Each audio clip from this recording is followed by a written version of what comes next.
Hello, my name is Dan Oleksiak, and I am the CLEMIS CFIRS trainer. I will be going over the roster part of CFIRS today.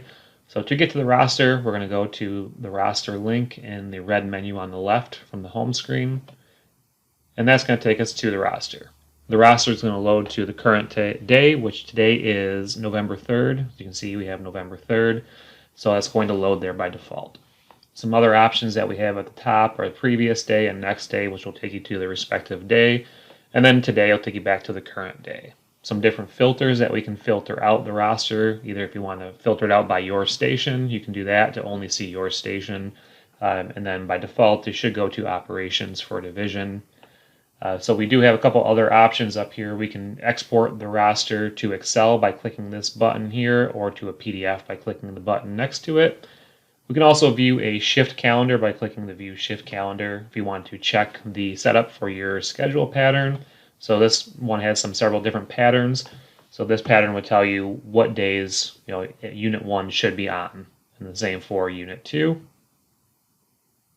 So that would kind of help you look and make sure if something is not lining up correctly, that you can look at that, compare. So what we also want to do is we want to look at the minimum staffing. So we're not going to touch on how to set this up, but essentially what this is going to be a feature that will allow you to say we have so many people that need to be on duty every day, minimum of 19 for this one, and how many we have. But we can also break it down to each station. So that will be in a different video on how to set that up and how to maintain that. So but just wanted to let you know what that is. That's a newer enhancement in CFIRS roster. Next thing we're going to do is we're going to scroll down and look at the personnel in the roster. Your roster may look a little differently than this. It depends on what your schedule setup is. This particular roster has people who are on Kelly, but their unit is still working that day. So they're going to show on the roster, but they're going to show off duty. Some other agencies you may have where your whole unit is on and nobody shows off duty by default, off duty on Kelly. So it just depends on how your setup is. And what we're going to do is look at how we maintain this roster. A couple of things we can do. So if we have an existing person here, we can update this person by clicking update and the line for their name, and then click update. And that's going to take us to the bottom. And this is one way we can set up certain things here. We can set up vehicles, we can set the station that they're at, and their pay code. Other things that we can do with that, we can do it multiple ways. So we can take that person and we can split their assignment as well. So if we wanted to say that they're at a different station for part of the day or on two different trucks for part of the day, we can do that. So we would do a split assignment. So for Brandon, we're going to say we'll split assignment. And then what I want to do is for part of the day, I'm going to change it to the 3rd. And then I'm going to say from 8 a.m. until 1400, he'll be at Station 3 and on Rescue 3. And then the comments will not be required. And I can add. So then I can also do another one if I want to, if he was going to a different station after that. So we can say from 1400 to 1900, he's going to be at Station 9, and he'll be on Rescue 9. And then I click OK. And you can add as many of these as you need. You can stack them as however it fits your need for this. And then when you're done, you click Close, and the roster will refresh. And now you'll see these assignments here. And so the way the split assignments will work is these will basically take over and trump anything that are in the station here, the Station 2, or any vehicle that's assigned. So if I assign a vehicle to Brandon of, we'll say, Rescue 2,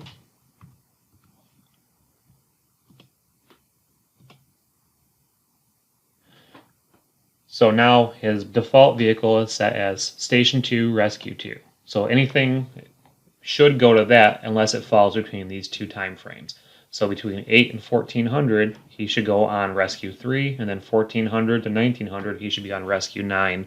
And then as soon as it hits 1900, he'll go back to his default of Rescue 2.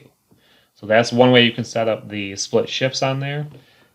So that would be one thing to do. Like I said, you can kind of get as creative as you need to. It doesn't have to be, it could be the same station. If you jump vehicles, you can do full splits for 24 hours. So if you are jumping a vehicle, you can say on Engine 4 for Brian Dalwitz, We're going to split his shift, and we'll say he's also on the rescue for the full shift. So station 4, and then we'll say he's on mini pumper here actually. And we'll say add, and that's going to be for the full 24. And if I click close, now it's going to refresh. So now it depends on here, mini 4 and engine 4.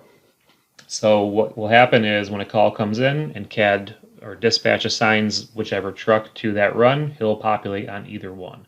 So that's going to help you if you have a jump station where you have to list basically which vehicle they're on and you're not sure which call is going to come in. So that's kind of your jump issue. So the next thing we can do is if we wanted to put somebody off on sick leave or vacation leave, or if they're on a different assignment at school, we can do that by clicking on their name.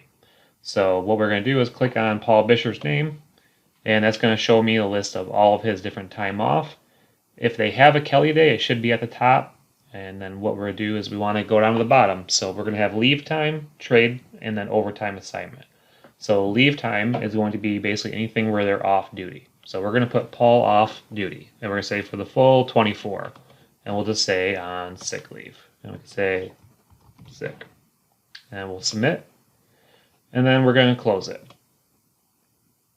And when I scroll down, I'm going to see that Paul Bisher is off on sick leave, and it should show here sick leave and then sick leave.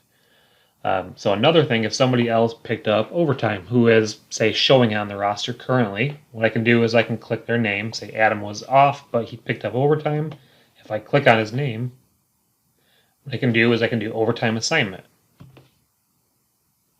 So I can say, okay, for the whole 24, Adam is going to be on overtime. So I'll find my overtime code, and your codes may look a little differently than these ones, so you'll find the most appropriate code, and then hit submit.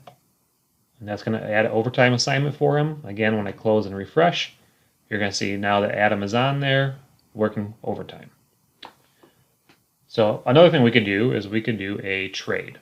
So if we want to do a trade, what we would do is click on the name of the person who's going to be off. So we'll say Ryan Wetter is going to be off. And I click on his name, and I'm going to click the trade option at the bottom. And then I'm going to put my time, if it's a full 24 or whatever the time is for the trade. So and I'm going to pick the person who is working for him.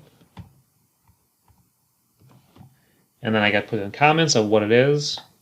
And that's up to you what you put in there. And I'll hit submit. And then that adds it under Ryan Wetter, and it will also add it under Matt Hayes, who I selected as the other person. So now what's going to happen when I close, we're going to refresh the roster, and we're going to see that Ryan Wetter is off, and then Matt Hayes is now on. So trade plus means they're working, and then we have Ryan Wetter is off. So that's one way you can do the trade on there. So another thing that we could do is we could put people off on assignment.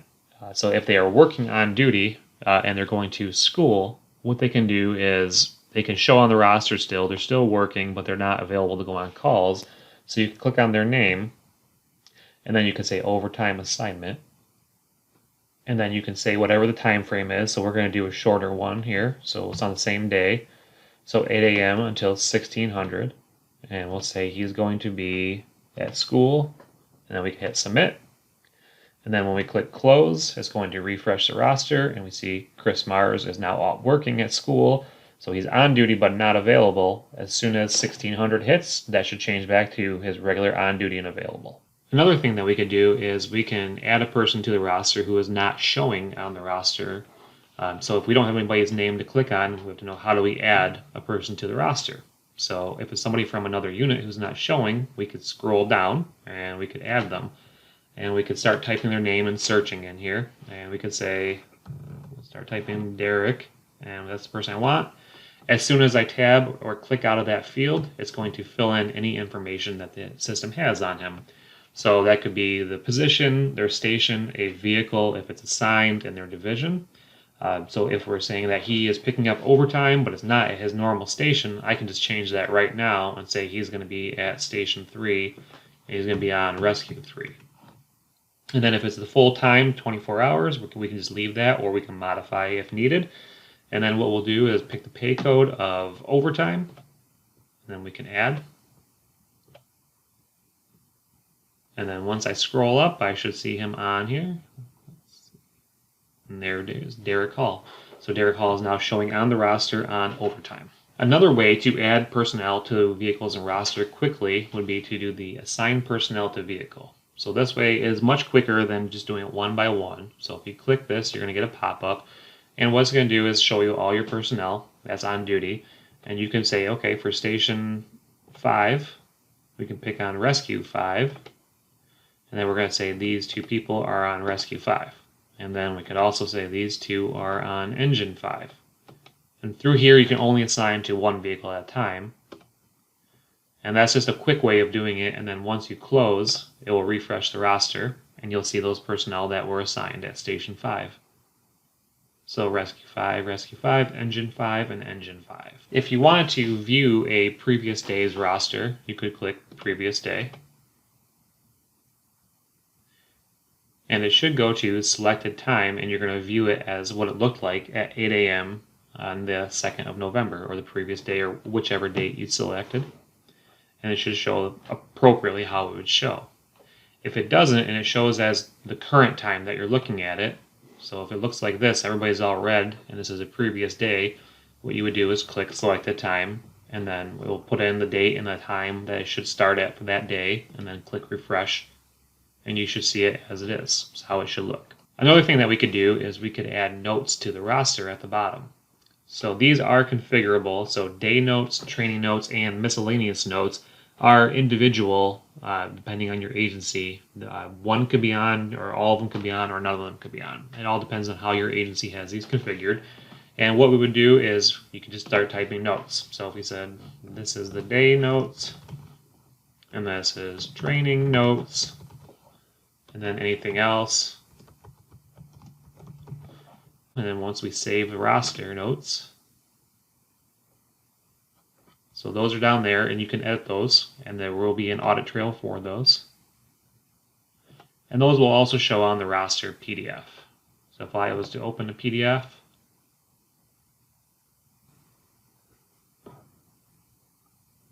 so now these notes show at the bottom here, and these will show on your printout. That concludes today's training on the CFIRS roster module. If you have any questions or comments or concerns, please contact us, and you can contact us at the request help link at the top, which will take you to a form that you can fill out.